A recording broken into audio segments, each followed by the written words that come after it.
Vous êtes sur la chaîne du développement. Bonjour et bienvenue dans le 1245 sur BB24. Atteindre l'objectif fin zéro d'ici 2030 ne veut pas seulement dire produire davantage de nourriture. Cette nourriture doit aussi être saine et variée, un défi que tente de relever la FAO en cette journée de l'alimentation. C'est un geste qui peut paraître banal, mais qui permet de sauver des vies. Le don de sang pour donner de la vie et rester en bonne santé, on en parle dans un instant. Le vernissage d'exposition des œuvres d'art est un thème employé par les professionnels. A-t-il le même sens pour les profanes que les spécialistes? Les précisions dans ce journal.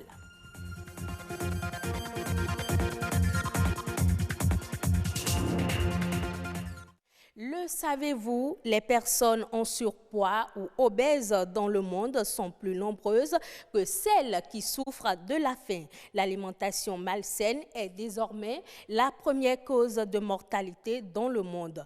Aujourd'hui, 124 millions de filles et garçons de 5 à 19 ans sont obèses. Une situation qui inquiète la communauté internationale en ce jour de célébration de la Journée mondiale de l'alimentation.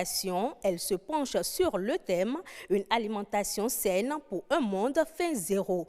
De quoi doit-on se nourrir pour prétendre à une alimentation saine? Patrick Nimanvo et Rodrigue Babagbeto nous donnent quelques idées.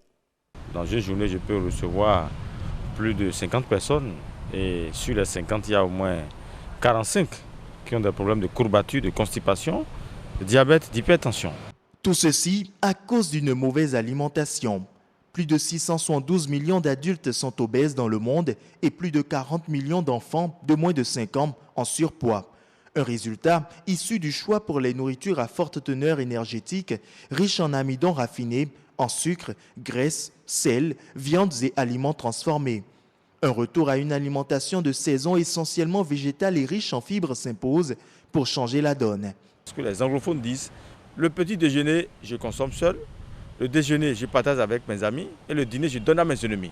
En petit déjeuner, pensons aux fruits. N'importe quel fruit on peut prendre le matin. À midi, cessons de prendre trop de gluten. Le soir, laissons naturellement le manger. Vous verrez que nous serons dans une ligne donnée, une bonne alimentation.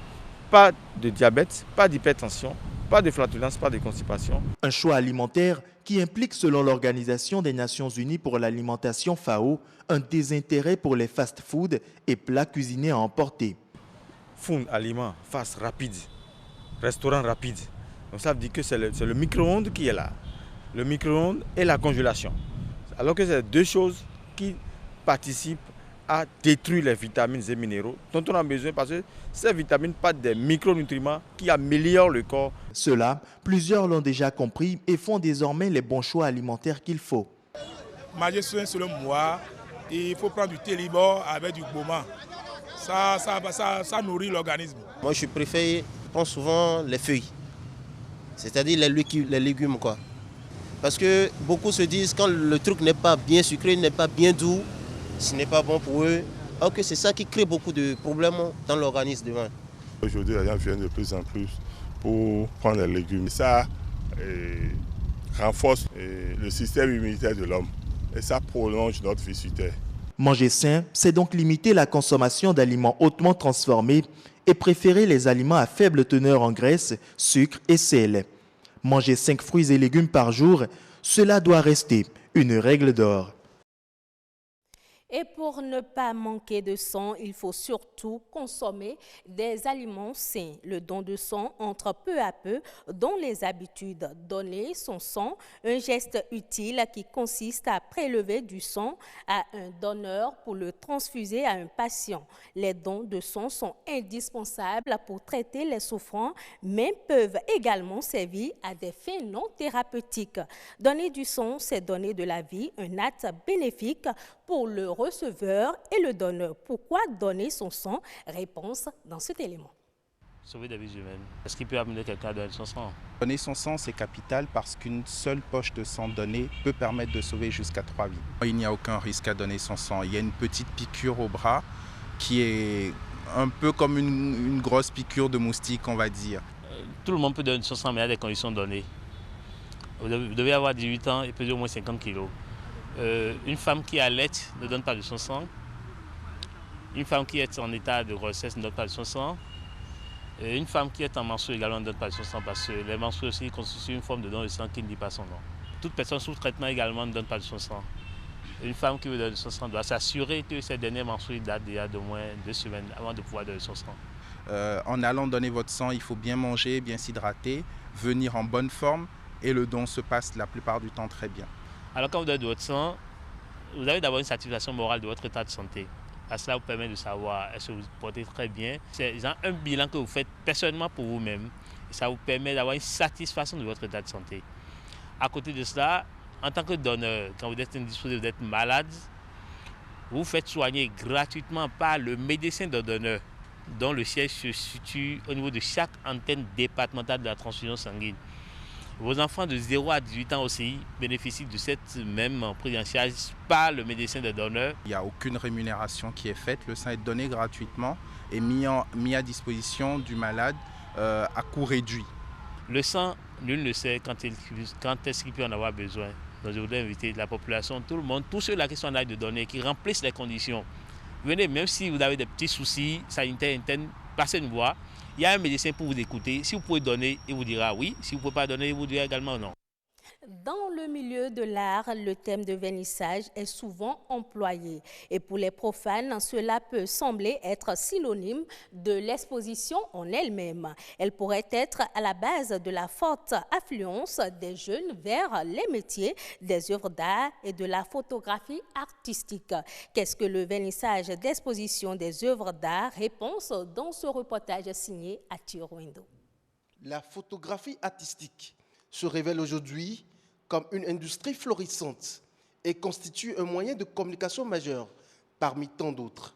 Aujourd'hui, plusieurs milliers de personnes à travers le monde en font leur métier et cela leur procure un plein épanouissement. Ceci grâce au vernissage d'exposition des œuvres d'art. C'est donc un secteur porteur auquel il est légitime d'accorder une priorité dans les politiques de développement économique et social afin qu'il contribue réellement à l'amélioration des conditions de vie des jeunes, donc à la réduction de la pauvreté. C'est d'ailleurs ce qui justifie l'initiative de cette formation en vernissage de 6 semaines, organisée au profit d'une trentaine de Béninois, prêts pour le marché de l'emploi. C'est toujours dans le but d'avoir une pépinière de talents, en art photographique surtout et en vidéo.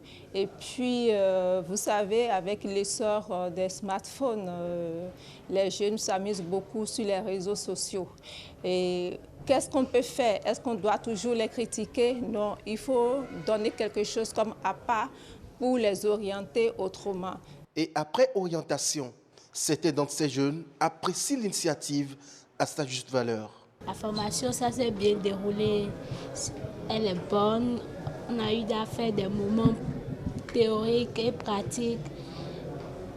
On a eu les matériels qu'il faut.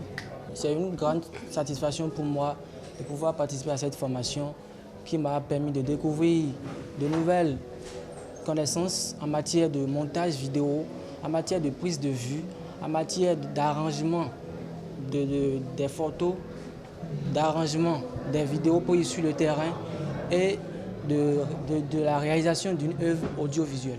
Ces jeunes experts en art photographique, vidéo et création exposent déjà un autre talent artistique à travers ces esquisses de pas de danse.